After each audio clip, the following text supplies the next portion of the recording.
Welcome to 40,000-д шоу. Улаанбаатар хотод соёлыг түгэх зорилготой нэвтрүүлгийн маань 2 дугаар дугаар эхэлж байна. Улаанбаатар хотод маш олон сонирхолтой асуудлууд болж өнгөрлөө. Улаанбаатар хотыг өнгөрсөн 7 хоногт нэг үгээр дүгнэж хэлбэл Ловри хот болжээ. Улаанбаатар хот Монгол улсад нийтдээ гарч байгаа сүүлийн 3 хэрэг дутмынх нь нэг нь заллах буюу ловрын шинж тэмдэгтэй гэмт хэрэгүүд бүртгэдэг болсон гэн. За энэхүү мэдээний талаарх цагдаагийн байгууллагын ажилтан юу гэж ярьсныг хамтдаа сонсцгоё. Хэрэг дотор хамгийн их сүүлийн жилүүдэд үлдэгдээд байгаа өсөлттэй байгаа зүйл нь юу нөхөр орон сууцтай холбоотой заллах юм дэр. Орон сууц худалдаа авах, орон сууц захиалгын гэрээ шинэ байр худалдаж авах, мөн түрээс орон сууц түрээслэх чиглэл. Ингээд ер нь яг энэ төрлийн гэмтэргөө сүүлийн жилүүд нэлээдгүй бүртгэж байгаа. 2014-өөс 2024 онд хүртэлх 10 жилийн хугацаанд цагдаагийн байгууллагад 750 орон сууцтай холбоотой заллах гэмтэрэг бүртгэж ирсэн. Үүний нийт хохирол нь 44.6 тэрбум төгрөг байсан. Гэтэл 2025 оны эхний 9 сарын байдлаар буюу 9 сарын хугацаанд орон сууцтай холбоотой заллах гэмтэрэгт 714 иргэн 50.1 тэрбум төгрөгөөр хохирол учирсан байна. За та бүхэн сая цагдаагийн байгууллагын ажилтны ярьсныг сонссон бол сүүлийн 10 жил гарсан хэрэгнийх нь нийт одоо гүр багдах төлбөр нь 46.6 тэрбум төгрөг. Гэтэл 2025 он гараад одоо нэг 10 сар өнгөрч байгаа. 10 сарын хугацаанд гэхэд нийтдээ 51.1 тэрбум буюу өнгөрсөн 10 жилийнхаа алдагдал хүлээсэн энэ ловрын мөнгөнд үнгээс 9 сарын дотор бид нар амжилтаа биелүүлэн давсан нийт ловрчин заллин идэх хүмүүстэй баяр хүргэе. Гэхдээ та нараас та муухай шүү. Энэ бол үнэхээр хүн ловртна гэдэг бол энэ хүний ясанд хамгийн муухай зүйлүүд энийг гэж би одоо боддог. Гэхдээ энэ бол үнэхээр хотын бойлон энэ Монгол улсад энэ асуудал үнэхээр gaаширсан байна. 3 хэрэг тутмын нэг нь ловрын шинжтэй гэмт хэрэг гэхэрч байна. Тэг яагаад ингэж ийм юмнаас болдгоо гэж судлаад үзэхэд ерөөхдөө бол эдийн засаг дороотох үед ловр болгон бос нэгээ заллах гэмт хэрэгүүд маш ихээр гард юм билээ.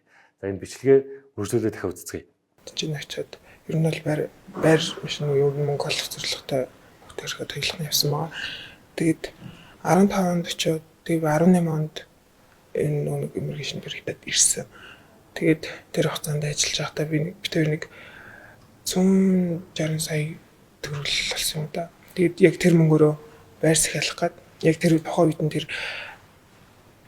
нэг юу зар хүлээ байлаа тийм юм дээр очиж уулзаад тэгсэн чинь нэг эхний 10 дөнгөж гэдэг юм уу тийм хүнд хямдруулалтай урамшуулалтай тийм байрны захиалга авч ийнэ гээд тэгээд тэгэхээр би тухайн үед за ингэ болж байна. Нэг метр квадрат нь 2 сая. Тэгээд зах зээлийн ханшаар ер нь бол 3 сая юм л. Тэгээд за болж байна гээд би шууд төлбөрөө 100% өгсөн байхгүй юу? 160 сая төгрөгөө. Тэгээд тэгсэн чинь одоо ингээд тэр барилга маань 7 жил болоход ингээд зөвхөн ингээд ундаа ингээд цутгагдсан юм ингээд бүтэн машин чулуугүй тийм болцсон маа. Тэгээд одоо би ингээд ганцаараа өрөөд ирсэн хүү маань солонгост үлдсэн. Тэгээд одоо ингээд 160 сая төгрөгөө заллуулчлаа. Тэгээд би одоо ингээд хүүхдтэйгээ ойлгох нэг гэртээ нөхөр маань тийм ч одоо ингээд баригдтлаа ажил хийлэрх ингээд явж байгаа. Одоо тэгээ баг энэ асуудлаас л би нөхрөөсөө салах чаах шиг вэ. За та бүхэн саний иргэний мэдээллийг сонссон байх. Хөөрхөн аймтын нөхөртөөгөө 6-аас 7 жил Солонгосод хөдөлмөрлөө 100 хэдэн сая төгрөг хийгээд байр машины төлөө гээд монголчууд бүгд гадаад гараад ажилдаг. Тэгээд хөөрхөн аймт одоо 100 хэдэн сая төгрөгийнхаа байрыг хямдхан байгаа дээр нь гэж бодоод урьдчилгаа төлбөрт нь өгөөд тэгээд одоо ингээ байрчгүй болцсон байгаа. Тэгээд харамсалтай гэх юм уу маш хүнд юм зүйл болсон байна. Тэгээд хөөрхөн аймтан бүрийн нөхөр нь одоо өөрөөс нь салгаж байгаа гэдэг юм. Тэгэхээр сүний амьдрал тийм хэцүү асуудлуудыг айл болох хүмүүс нэг нэгнтэйгээ монголчууд нэг нэгэндээ хайртай бай, нэг нэгэндээ дэмждэг бай. Тамаа заллингийн асуудал энэ юм бол үнэхээр бас Монгол улсад бас амар том асуудлууд болсон байгаа юм байна. Тэгээд энэ дээр хууль шүүхийн хүмүүс нь анхаарал төгнөстэй. Нэгдүгээр сэдв та бурханд итгэдэг үү? Чингис хаан дэлхийг эзлэн байлдан дагуулж явах үедээ маш олон улсуудад хүн болгоныг шашин шүтлэг болон өөрсдийнхөө соёл иргэслийг дээдлэн сахихад бол ямар ч хууль дүрм зааж хориглоогүй. Одоо ч гэсэн энэ яг энэ цагаараа байгаа. Гэхдээ шашин нэртэй зарим хүмүүсийн амьдралд бизнес олгож байгаа нөхөө кейс гарсан байна. Өнөө бичлэгийг эхлэв үзцгээе. Эхлээд намайг явж хахад бол гайгүй байсан байхгүй. Тэгээ манай ээж ингээ өргөл барьц өгдөг мөгдөг гэдэг ингээ ярангуут нь би ингээд бодож үзсэн байхгүй. Ерөнхийдөө бол за нэг хүнийг дундчлаад бодох юм бол амар их тоо гарч исэн. Тэгээ би наа чин бол ингээ мөнгө угаалт юм байна ээж болоо. Тэгээд би ингээ ээжтэй сануулад хэлээд юмсэн чинь зүгээрээ чиний дотор ингээ сатаны сүнс байгаа болохоор гэж наа чин ингээ сатаны явуулга. Тэгээ манайхаас угаасаа цаанаас нь тэгж хилдэг. Гихмэслийн юм сонин зүйлсээр ингээ хүний ингээ амыг тагладаг. Намайг чи ингээ чиний дотор 7 сатаны сүнс байгаа. Тэгээ тэр чинь нэг нэгээр нь гаргах хэрэгтэй гэж намайг чи бүрэн сони юм яриад.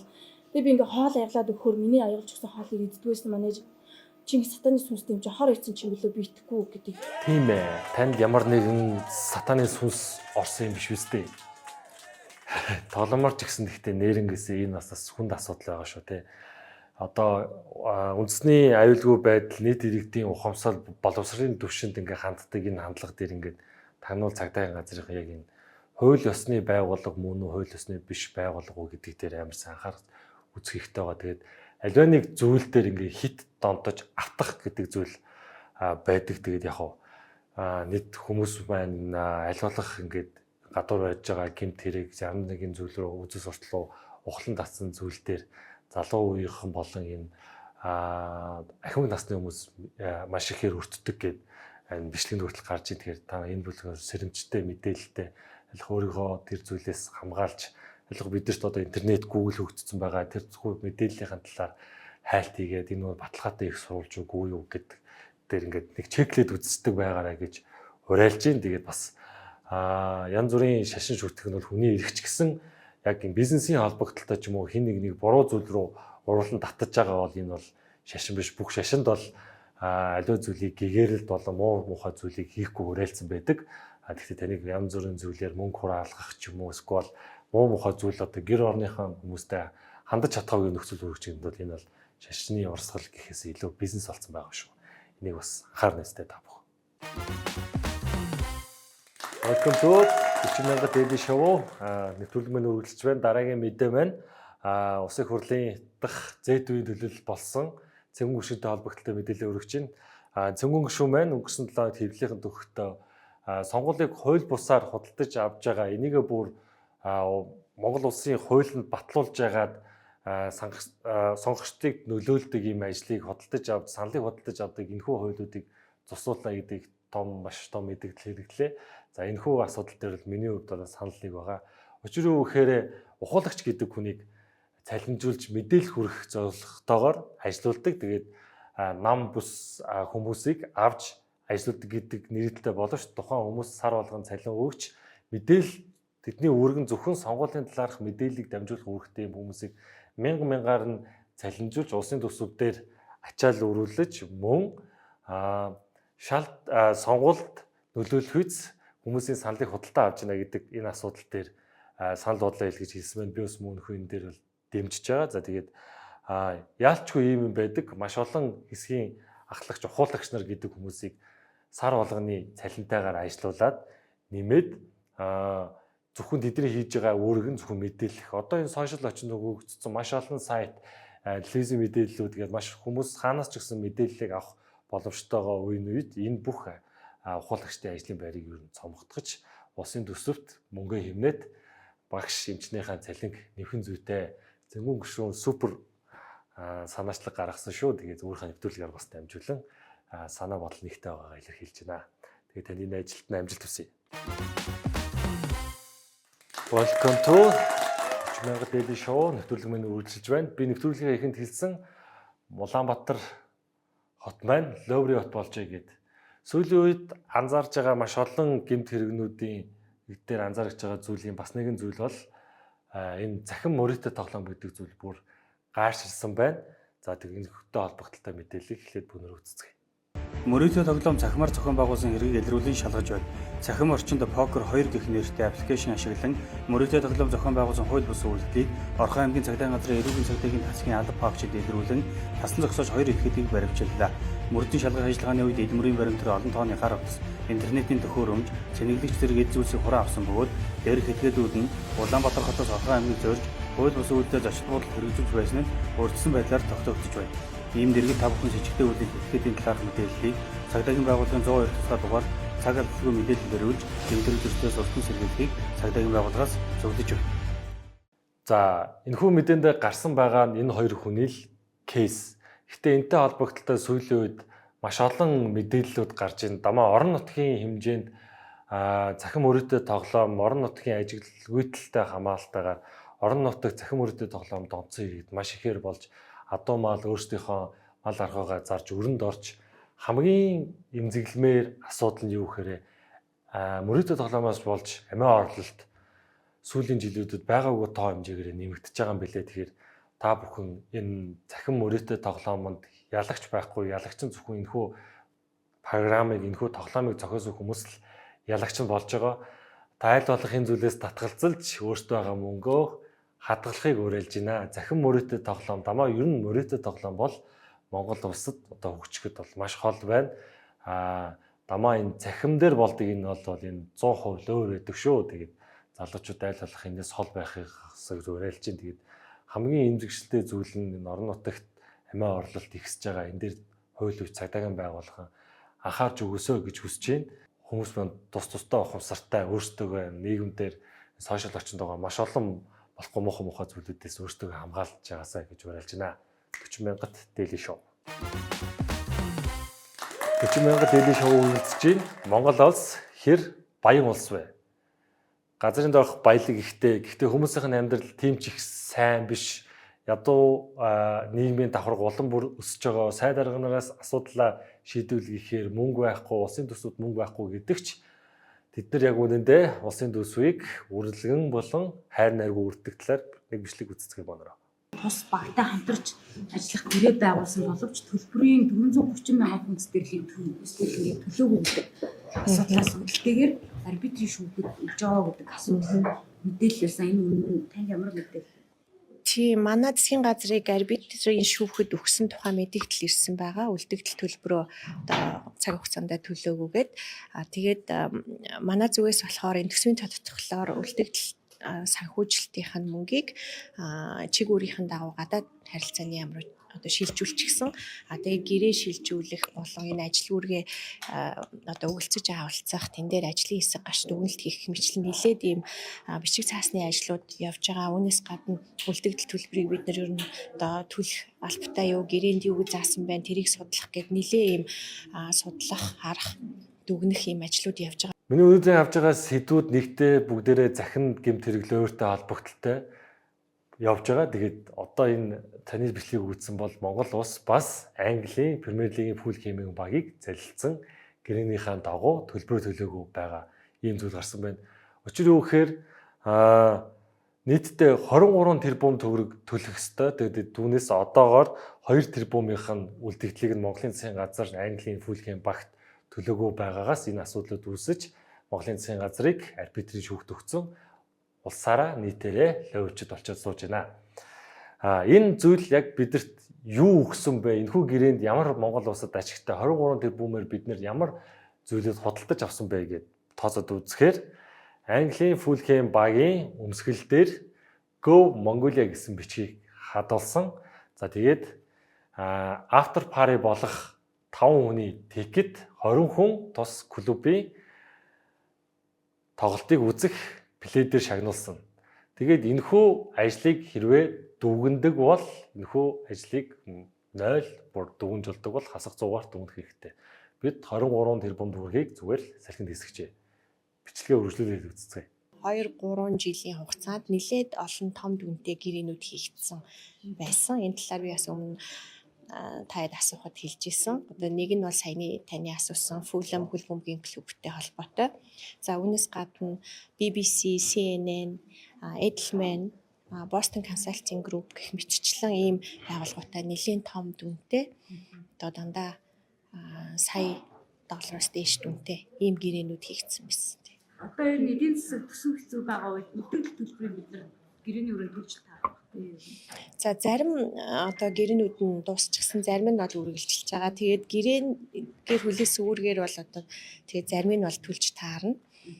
Гэхдээ бас энэ дээр зарим нэг учир дутагдaltaй зүйл байгаа. Жишээлх юм бол Boston Consulting Group-ээр хийлгэсэн судалгааны тайл нь одоо миний хувьд болон одоо манай яамд ажиллаж байгаа мэрэгчлэнүүдийн хувьд шаардлага хангахгүй баахан презентац байгаа. Тэгээд одоо энэ судалгааны чанар нь ч гэсэн бас одоо хоёр дахь материалууд дээр дүгнэлт хийцэн ийм байр байдалтай ийм судалгаанууд байна гэж бид нар үзэж байгаа. За та бүхэн сонссон байх BBC, CNN, Boston Consulting компаниудад хамгийн багадаа $1 сая ихтэй маш олон гэрээ хийсэн гэж одоо байгаа соёлын сайд нь яриа өгсөн байна. Биднэрт багш нар эмчнийхэн цалин өгч чаддгүй тэр мөнгийг чинь зүгээр энэ сайд нэртэй дарга нар нь гадаадад очиж зугаалангаа энэ тентхийн ямар ч хэрэгтэй мэддэггүй компаниудад мөнгө өгч тансаглаж явдаг байна. Тэгээ бүр сүүлдээ тэр Boston Consulting компаниас авсан судалгааны материал нь зүгээр л презентац байсан гэж.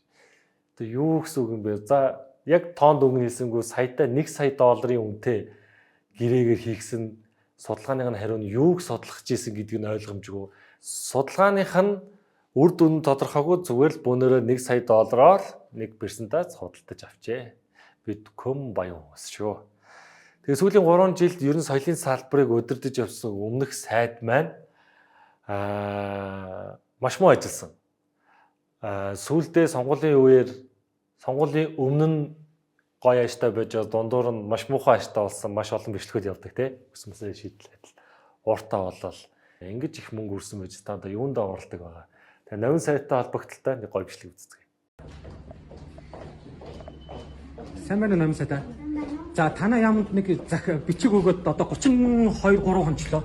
Хизээх юм бол энэ хүн юм асууж штэ. Хой новин сайтай. Новин сайтай. Хүн юм асууж штэ. Хариулчаач.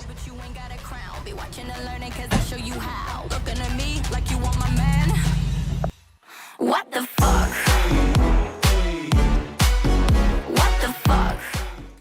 Харсан биз номын сайдын маань телевиз Монгол HD гэдэг гоё гадаадын гот тайлбартай супер нэвтрүүлэг хийдэг. Номын сайд маань ер нь сайд дарга хийж яхаар бүжгээ сайн давтаад өөрийнхөө гот тайлбарт орж гадаадаар зугаалвал илүү их амжилтанд хүрэх юм шиг санагдлаа. 40,000 дэйли шоу маань үргэлжилж байна. За тэгээд нэвтрүүлгийн төгсөлд нэг эрэг мэдээгээр нэвтрүүлгээ өндөрлөө. Өнөрлөөд бичлэгээ үздэгэ. За сайн байцгаана уу. Ninja Show 12 дугаар анги эхэлж байна. Тэгээд манайс нь TMM-ийнхантайгаа нийлээд энэ машиныг шинээр хүүхдтэй болсон гэр бүл бэлэглэе гэж бодоод тэгээд эхлэж байна. За явцгаая. За баярлалаа. Сайн байна уу. За баяр хүргэе. За тий. Юу танаа нөхөр юу жолооны үнэлэхтэй юу? Одоогор байхгүй. За бид нэр ингээд машин бэлгэлж байгаа маа. Тий бодно. Тинчээ байгаа хэдүүлээ яваад үзэх юм уу?